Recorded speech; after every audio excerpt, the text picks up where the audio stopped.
Oke, alhamdulillah pada pertemuan kali ini kita masuk ke pertemuan kedua. Serasa mungkin di sistem LMS-nya di psikologi sudah dilihat masing-masing materinya. Siapa ini? Coba yang apa namanya? Siapa ini? Rifki ya? Oke. Coba yang kasih merah ki anunya lihat ki dulu itu Mikta. Nah, lihat ki Mikta siapa tahu oke, sudah merah semua. Anti juga. Coba kasih merah dulu mic-nya, Dek.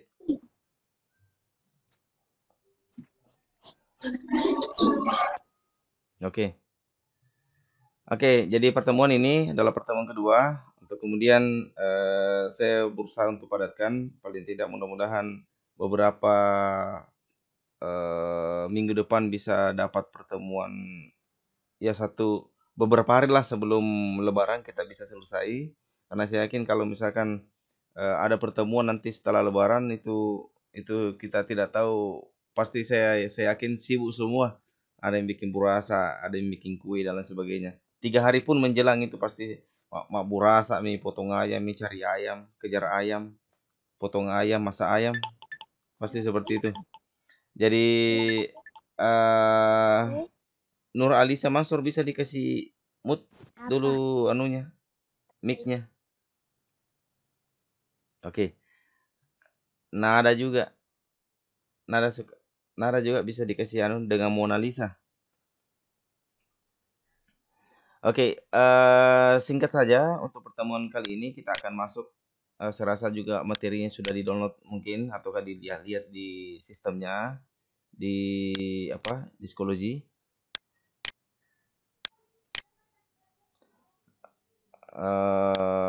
Di sini.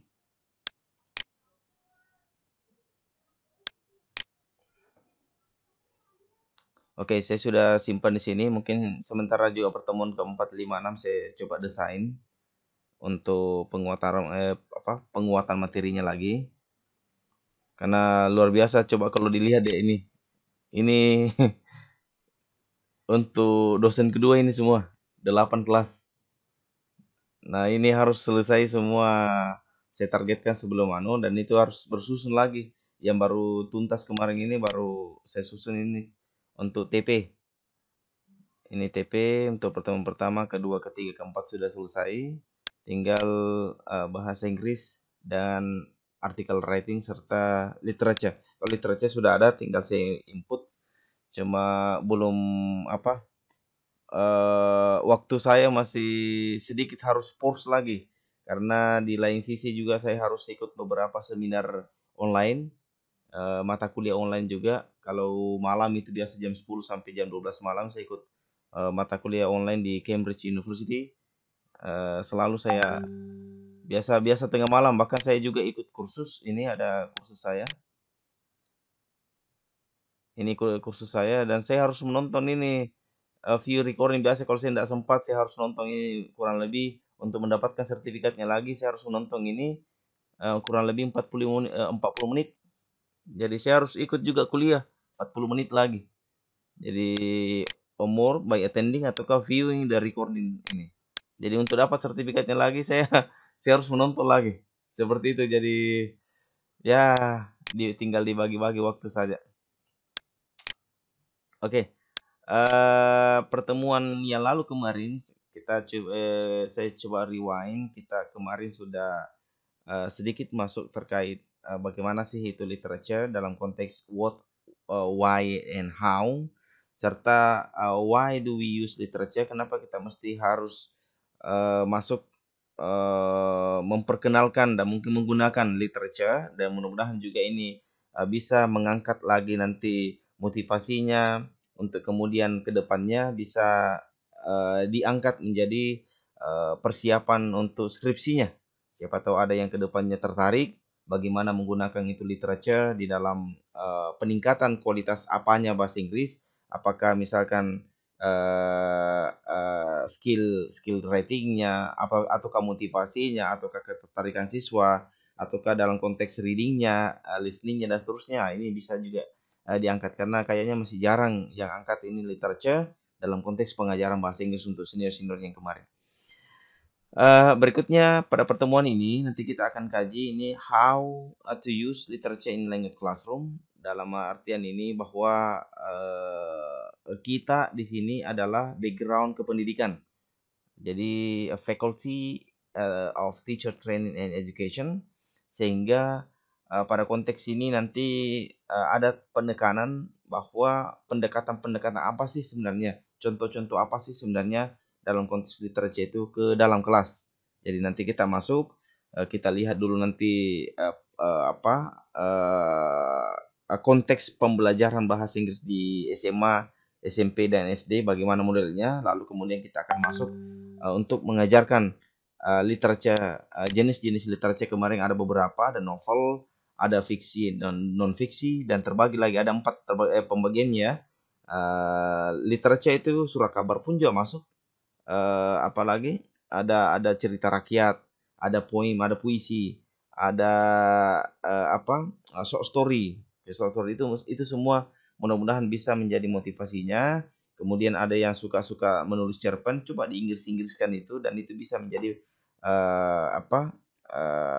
bahan pengajaran bahasa Inggris nanti ke depannya. Baik, let's go on.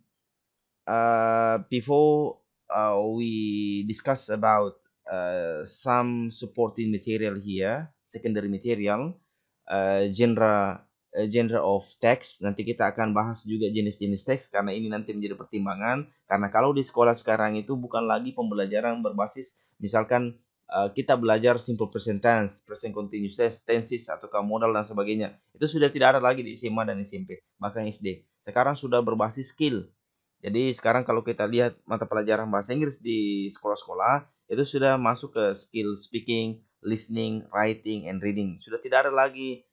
Namun kemudian tetap ada juga muatan materi structure, ataukah modals, ataukah tensesnya dan seterusnya. Tetap ada pronunciation juga ada, vocabulary juga ada. Namun dia termaktub sudah masuk semua ke dalam, dia integrated skill semua. Jadi bahan kita sementara kita mengajar nanti jenis teks, misalkan jenis teks naratif, maka ciri-ciri naratif itu apa? Ada misalkan naratif itu ciri-cirinya ada past tense, maka pada konteks itu pertemuan itu kita juga mengajar sedikit tentang memberikan paradigma berpikir bahwa inilah sebenarnya naratif, ciri-cirinya seperti ini. Namun tidak ada spesial pertemuan seperti dulu waktu kurikulum dulu itu memang ada pertemuan ini kita masuk pada structure simple present tense, present tense dan seterusnya. Nanti kita lihat nanti contoh lesson plan ataukah RPP dalam konteks literature. Nanti juga kita akan lihat nanti contoh short story in literature. Sebelumnya kita masuk di sini dulu. Ini hilang de ya, ada de-nya di sini. The use of literature in language teaching. Ini beberapa pertanyaan yang kurang lebih mudah-mudahan bisa dijawab. Sudah ada asumsinya, walaupun dalam bahasa Indonesia sudah ada penguatan pemahaman sedikit bahwa literature itu seperti ini, sebagaimana penjelasan kemarin. What is the literary language? Do you think literary work are good resource for language teaching? Apakah memang kita pikir bahwasannya itu baik kita gunakan dalam pengajaran bahasa Inggris? Jadi saya ulangi, lagu juga itu dari literature. Jadi video pun juga literature. Mungkin ada yang seperti kemarin ada model video Fable, the lake the origin of Lake Toba. Itu mau diangkat bisa. Apakah kira-kira perkiraan kita itu sangat akan menarik kepada anak-anak di dalam proses pembelajaran bahasa di sekolah? Yang perlu kita garis bawahi bahwa pembelajaran bahasa itu sifatnya berbeda dengan pembelajaran sains atau mata pelajaran lain. Pembelajaran bahasa itu tidak seperti misalkan rentetan matematika yang dihafal rumusnya 1 tambah 1 dan seterusnya, atau ada angka kuadrat begini. pembelajaran bahasa itu beda.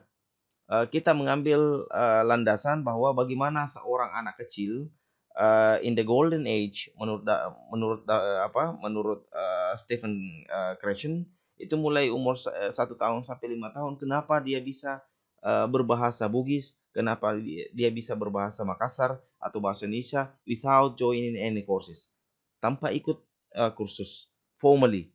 Itu dia tidak pernah. Karena apa? Dia belajar. Artinya kita belajar bahasa seperti anak-anak. Bagaimana modelnya? Jadi seperti itu. Berikutnya, what are approaches of study of literature in language classroom? And the last is what the criteria for selecting literary material to teach in the classroom. Sedikit flashback kemudian bahwa according to Hinz ini, literature include any text which worth to be taught to the student. Jadi ini adalah jenis-jenis teks yang kira-kira ini akan berharga diajarkan kepada siswa. Ini akan memiliki nilai tersendiri ketika kita ajarkan, maka ada nilai-nilai tersendiri ketika selesai, ada pembentukan karakter mungkin, ada pembentukan selain dari pembentukan English language proficiency, juga ada pembentukan karakternya di dalamnya. Berikutnya, what is literature? Jadi literature literature is composed a literary work in the language by which a community define themselves. Jadi self-defined activity, those literary work are defined as artistic and artistic. Itulah sebenarnya literature. Jadi sebuah mahakarya yang ditulis dalam sebuah bahasa, kemudian itu tinggal kalau ada pertanyaan bagaimana Pak modelnya drama ataukah video atau apa, itu kan berawal sebenarnya dari composed literary work. Itu dari awalnya yang kemudian difilmkan untuk menimbulkan motivasi-motivasi belajar kepada anak-anak dengan adanya animasi, dengan adanya perpaduan warna, suara dan sebagainya. What is the literary language? There are distinctive feature in literary text because of the language used in these texts. Therefore, it's generally demanded to explain an argument in the literary text. That is the literary language. In other hand, the study of literature involves an approach to text as cultural artifact, use of literature as a linguistic resource.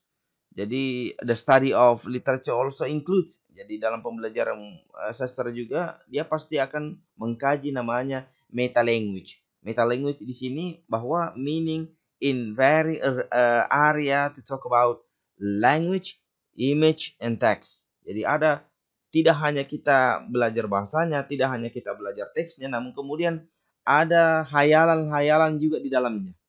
Jadi ketika kita baca, ibaratnya kita berpindah dunia berdasarkan alur dari cerita yang kita bacakan. Berikutnya ada critical concept knowledge of convention. Using literary text as a source of language teaching. Jadi 3 major benefit. Jadi ada 3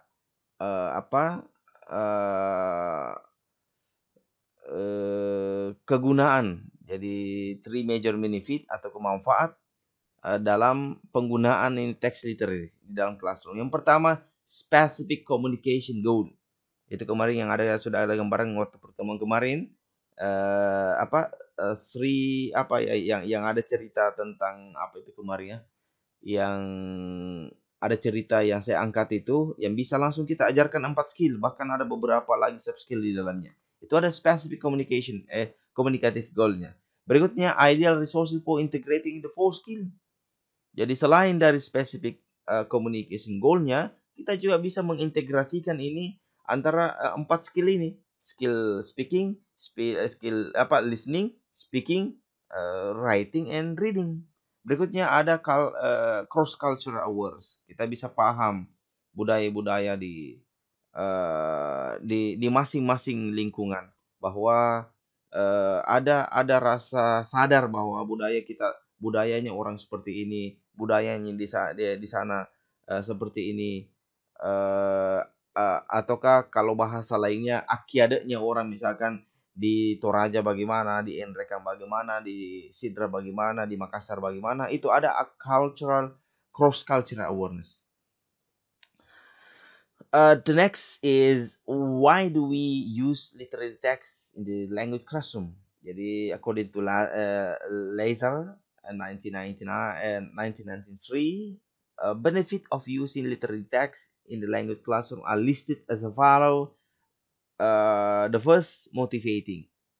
Itu kenapa kita menggunakan teks sastra di dalam kelas itu. Pertama, pasti motivating. Yang kedua, authentic material. Itu artinya dia materi otentik. Jadi mudah dan memang gampang untuk mendapatkannya. Berikutnya ada silabi dan educational value. Ada nilai-nilai pendidikannya di dalamnya. Selain itu ada cultural value. Ada stimulus for education and acquisition. And another thing is that is fun.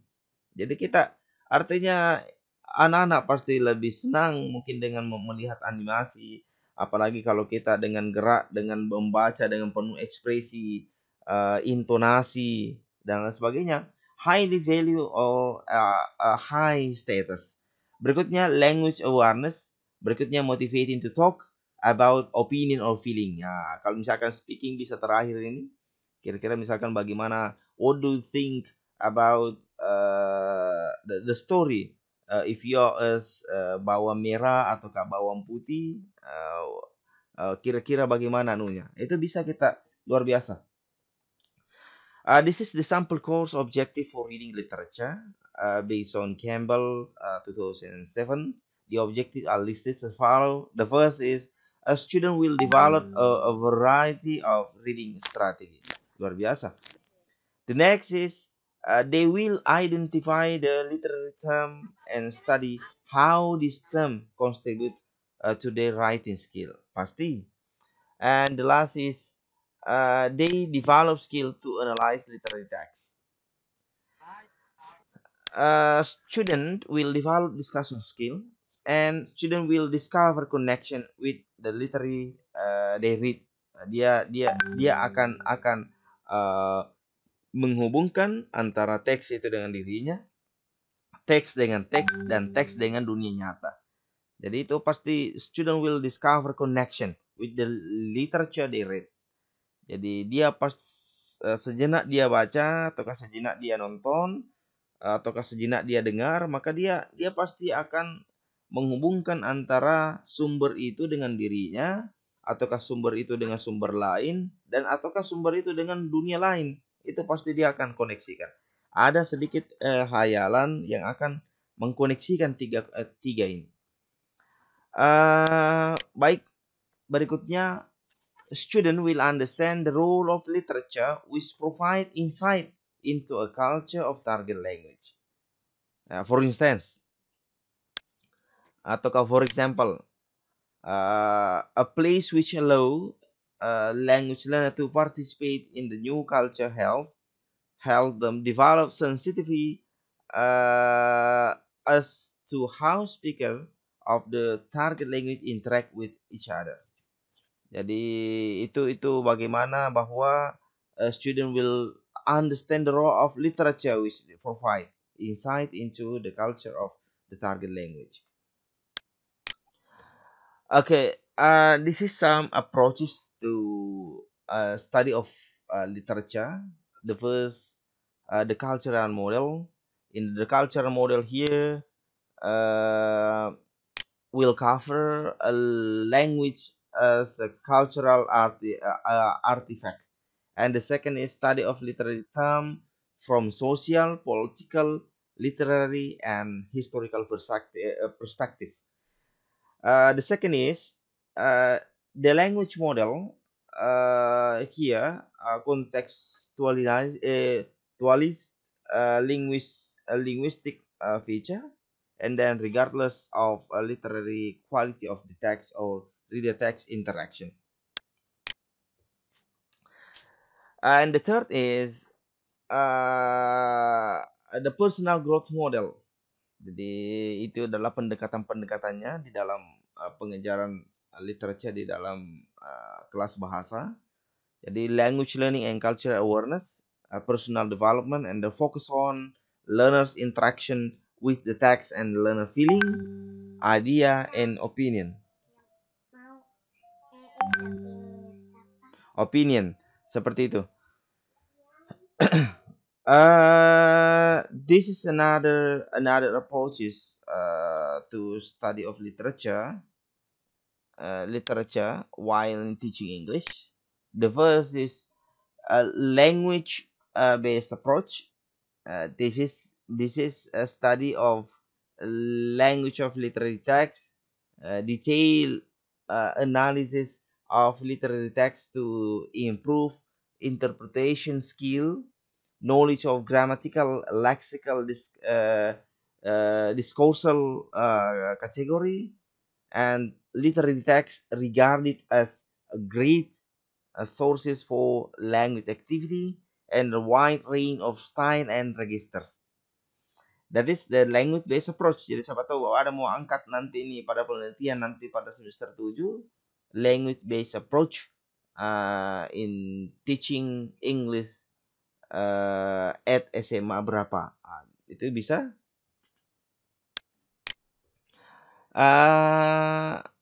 Berikutnya open to multiple interpretation along the classroom discussion and focus on interesting topic. Pasti, jadi jangan asal mengambil saja topik-topik yang aslinya kita suka, namun kemudian interpretasi kita belum tentu siswa suka. Jadi kita harus tahu juga ciri-ciri belajar dari siswa, bagaimana yang dia suka berdasarkan itu need analysis. Anak-anak suka itu kira-kira yang bagaimana karakternya. Kalau umur sekian dia pasti suka begini, pasti umumnya dia suka cerita-cerita yang bergambar, warnanya dan sebagainya. Saya mengambil dari kita, kalau dapat buku, paling buku bahasa Inggris kalau kurang-kurang gambarnya pasti agak-agak bosan baca. Berikutnya literature as a content. Literature is the content of the course. Focus on such area as the historical and characteristic of the literary movement and period. Pasti. Social, political, and history background of text. Literary genre and rhetorical device. So, reading text along with literary criticism, learner acquire English, and the teacher can also ask a student to translate. So we underline this one. The teacher can also ask the student to translate this text into their mother tongue, meaning immerse in literary and historical context. Jadi itu tadi yang poin kedua. Sejenak kita mengajar mungkin mengajar bahasa Inggris menggunakan literature, kita juga bisa menginstruksikan anak-anak untuk pembelajaran translation.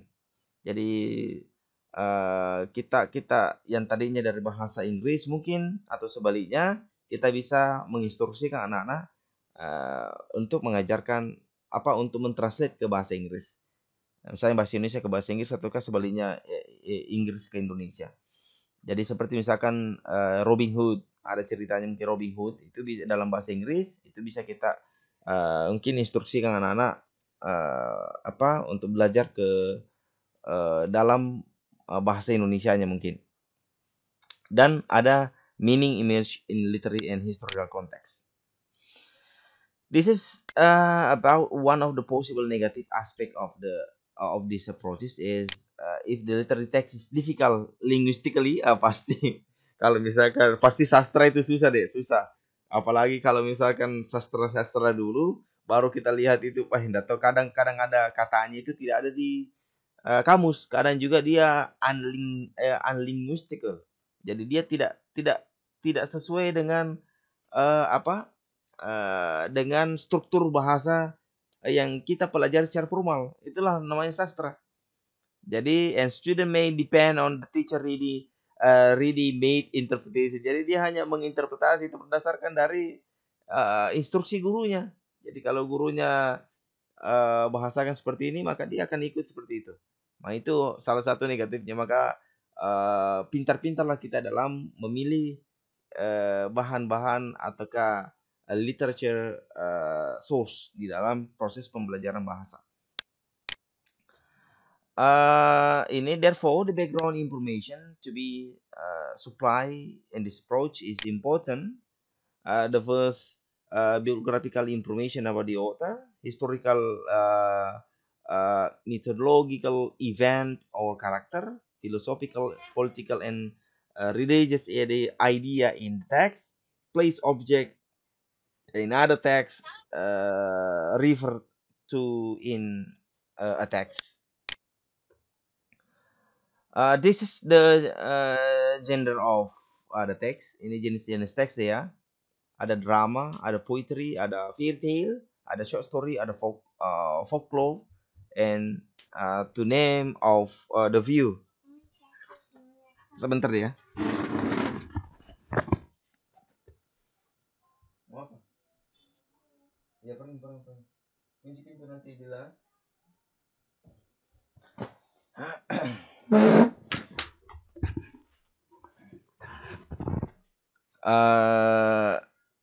The second is relationship between the text and literary period of the movement and the historical, political, or social background against which the text was written. Jadi ini tadi jenis-jenis teks, nanti kita akan masuk nanti lebih rinci lagi, kira-kira yang mana itu jenis teksnya nanti terkait, misalkan ini terkait misalkan dalam konteks pengajaran bahasa Inggris di sekolah terkhusus di Indonesia. This is the second benefit of literature for personal enrichment. Jadi ini dia masuk dalam peningkatan memperkaya karakter masing-masing. Jadi literature as a tool for encouraging students to express their feeling and verbalize their idea. It involves a learner as a whole person, and material is thematically organized along with non-literary text. So using this approach may be problem while teaching English. So many texts may be so remote from the student own experience. Jadi kadang dia agak sulit memahami ketika dia tidak ada bayangan sebelumnya. Jadi misalkan tiba-tiba kita masuk dan dia tidak ada sedikit bayangan ataukah pernah dengar, pernah lihat ataukah pernah nonton terkait apa materi yang kita berikan. Sehingga disarankan ke depannya kalau misalkan Anda gunakan bahan literature, usahakan yang memang sudah sedikit familiar, ataukah misalkan walaupun dia tidak familiar tapi kita memberikan sedikit dulu brainstorming, memberikan sedikit key keyword untuk anak-anak itu masuk nanti ke alur kita.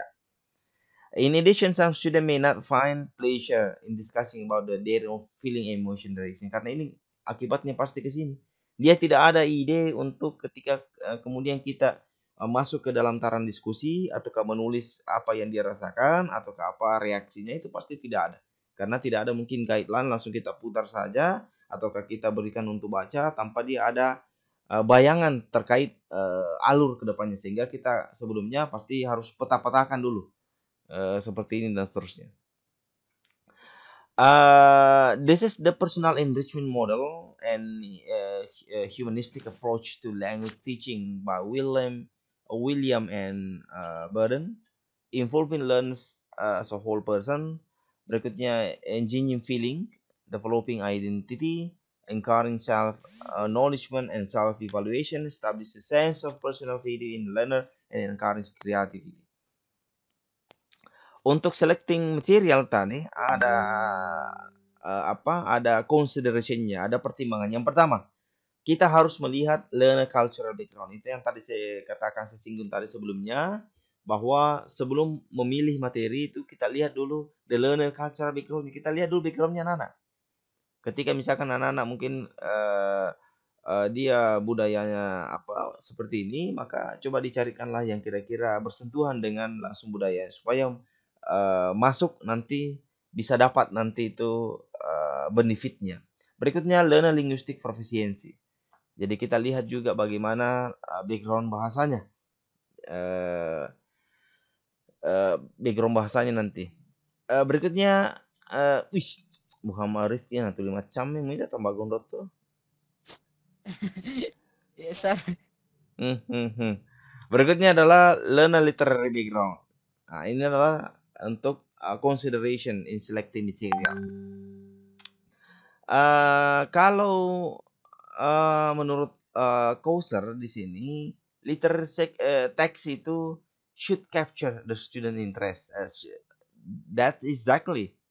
Literary text should be suitable for the intended level, age group, interest, cultural background. Ini yang menjadi pertimbangan, beberapa pertimbangan sebelum kita nanti mengambil memilih materi yang berbasis literature kepada kelas nanti. Ini harus beberapa pertimbangan kita. Kita lihat juga dulu dari umurnya, jangan sampai kita umur SMP baru kita kasih novel yang tidak ada gambar yang tebal-tebal. I think apalagi kalau anak-anak baru ya mungkin agak-agak bingung. Berikutnya a variety of genre and styles should be taken into consideration. A text should be associated with other media. Jadi ada ketika kita ajarkan tadi literature, jadi ada kira-kira keterkaitannya lagi dengan medianya. Misalkan media suara atau ke gambar-gambar yang lainnya. Jadi tidak hanya berupa teks saja kita kasihkan, namun kemudian ada hubungan-hubungan yang menggunakan media-media lain untuk lebih membuat anak-anak tertarik dalam proses pembelajaran. Baik, berikutnya adalah text should fulfill teacher literary objective. Ini harus sesuai dengan SK dan KD di sekolah. Inilah sedikit gambaran tadi tentang bagaimana kira-kira kita menggunakan literature in language teaching. Langsung saja kita coba lihat ini untuk jenis teks. Ini yang sudah ada sepertinya di masing-masing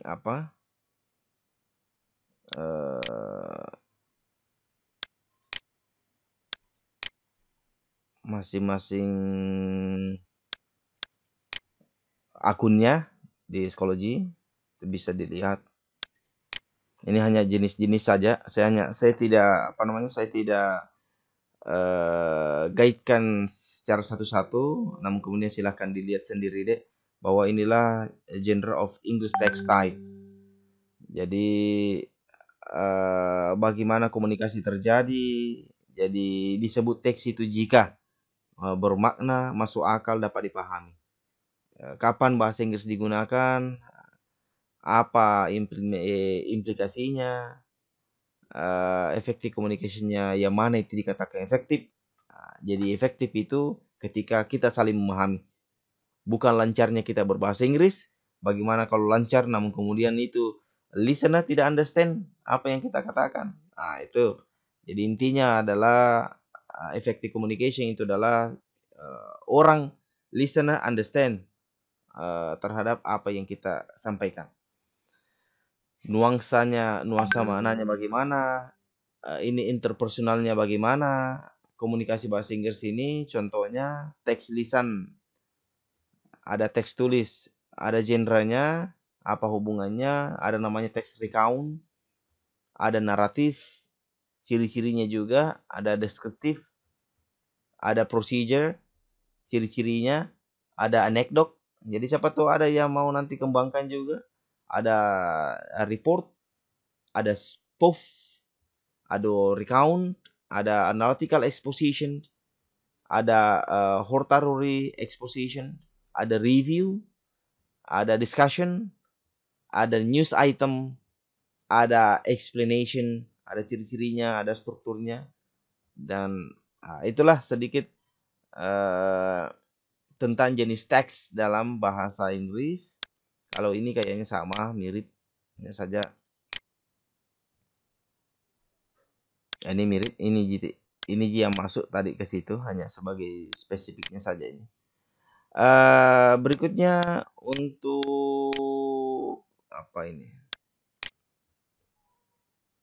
Untuk lesson plan in literature, lesson plan. Lesson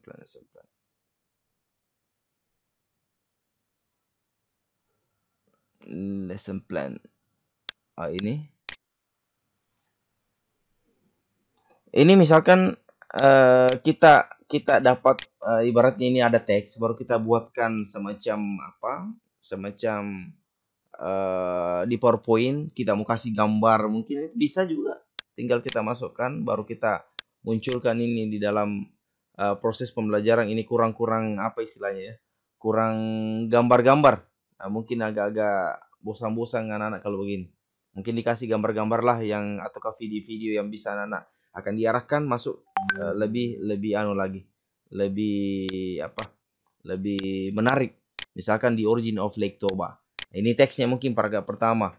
Dia bilang, in North Sumatra, there is a lake which is said to be the largest lake in Southeast Asia and one of the deepest in the world. It lies 900 meters above sea level and is surrounded by pine-covered beaches, high cliff, and steep mountain slopes. This famous lake is called Lake Toba, the birthplace of the Batak people. Here is a story which tell how the lake was formed.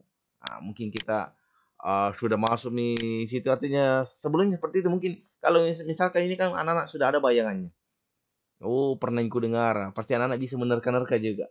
A long time ago there was a fisherman called Bataragur Sahar. Day after day, he rowed his boat in the river, spread his net in the water, and if he was lucky, he would catch a fish which he would sell for his living. There were times, however, when he was unlucky, and his net would remain empty. Then the young man had very little food. Jadi ini ada beberapa anunya. Dari teks ini nanti kita bisa masuk ke lesson plan-nya. Kita susun apa standar kompetensi dan ada apa kompetensi dasarnya nanti. Baru kita bisa masuk ke pembelajaran writing-nya. Di pembelajaran writing di sini bisa kita instruksikan, kita revise the state of the story. Dalam arti ini kita ceritakan nanti bagaimana orientation-nya.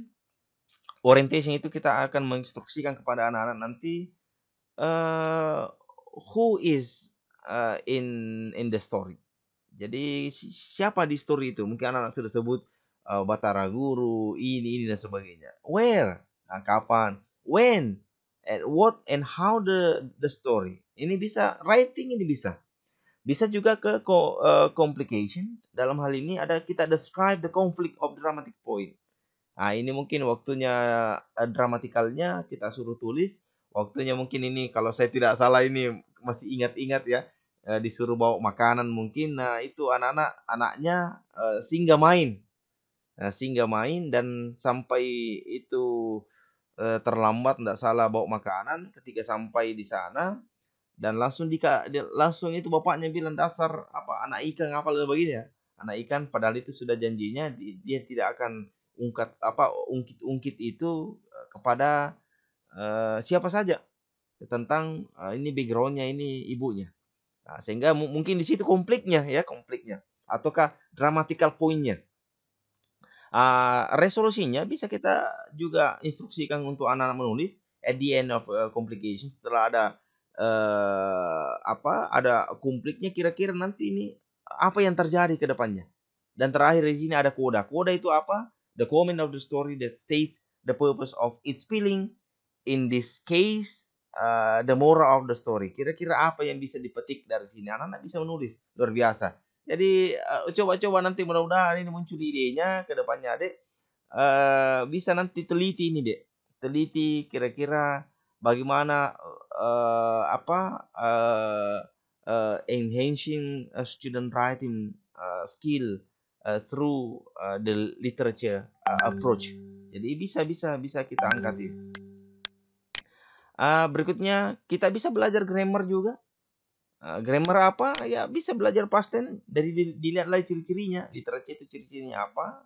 Ada grammar, kita bisa juga mengajar dan belajar bersama anak tentang vocabulary mastery. Dan hari ini misalkan disuruh cari tentang 10 difficult words from the story. Misalkan find the meaning, synonym, antonym, and make a simple sentence through this word. Misalkan the student do not imitate from the story. Jangan dicontoh dari gambarnya, ceritanya.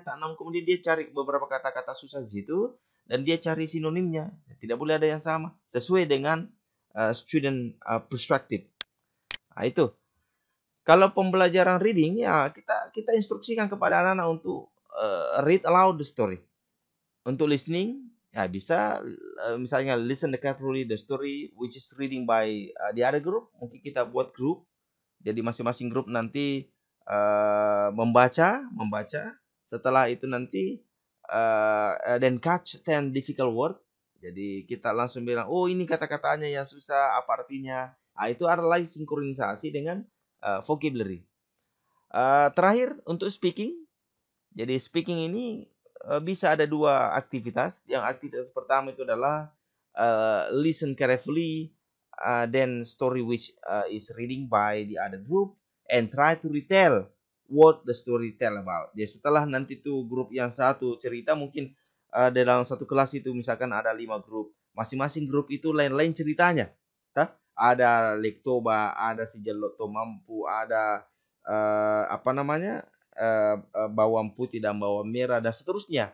Jadi setelah nanti masing-masing grup itu bacakan, baru kita nanti menginstruksikan kepada masing-masing grup lain untuk menceritakan apa yang dipaham dari cerita yang tadi. Luar biasa. Dan terakhir ini ada interview 3 people out of the class about the story. In this case, if you ask, jadi kita bisa menginstruksikan membuat materi keluar dari kelas. Misalkan dalam satu kelas, misalkan kelas 10 tadi itu, kita pergi, kita instruksikan kepada siswa membuat interview form untuk kira-kira if you ask Batara Guru. Misalkan kalau tadi ini ceritanya tentang the origin of Lektoba. Kita ceritakan bagaimana kira-kira ketika Anda menjadi itu tadi Batara Guru, ataukah bagaimana kira-kira if you itu ikan yang tadi, yang ikan tadi yang berubah menjadi wanita cantik. Kira-kira apa kira-kira anunya? Ini bisa juga menjadi speaking dan make a report through writing. Anak-anak sementara dia interview dan dia bisa juga writing. Luar biasa. Hanya just one story, you can enrich all the component of language. You can enrich your speaking, writing, reading, listening, vocabulary, pronunciation, and then grammar. That's awesome, I think. Luar biasa. Jadi itu sedikit artinya penguatan dari saya. Masih banyak materi di sini, tapi itu sudah artinya mirip-mirip lah. Sudah mengcover beberapa dari penjelasan saya sebelumnya. Mungkin ada yang mau ditanyakan, Dek? Silahkan. Mungkin ada yang mau ditanyakan. Mudah-mudahan paham ya, Dek ya. Mudah-mudahan paham dengan bahasa saya. Bagaimana Yasir? Paham? Ya, mudah-mudahan paham dengan apa yang saya sampaikan, dengan gaya-gaya bahasa saya, karena kalau saya pakai bahasa ilmiah juga mungkin pasti agak bingung. Jadi dengan gaya-gaya bahasa sederhana saja, dengan materi-materi yang sederhana, mudah-mudahan yang pada hakikatnya bahwa di benak kita bahwa untuk beberapa kali pertemuan ke depan, insya Allah kita akan mendiskusikan bagaimana sih sebenarnya literatur dalam kelas supaya tidak menjadi momo itu literatur itu saking sejarah dipelajari. Beberapa pertemuan juga beberapa tahun yang lalu itu kalau adik-adik mahasiswa ditanya apa itu literatur, saking sejarah kita bahas. Jadi paling tidak ya kita pelajari sejarah dan kita kaitkan itu sejarah kaitkan itu literatur terhadap background kita. background kita itu adalah faculty of teacher training and education, sehingga landasannya adalah bagaimana literatur kita bawa ke dalam proses pengajaran bahasa. Oke, ada yang mau ditanyakan, Dek? Dadah. Dadah ya. Okay, thank you so much for this time. See you next meeting. Alhamdulillah. Assalamualaikum warahmatullahi wabarakatuh.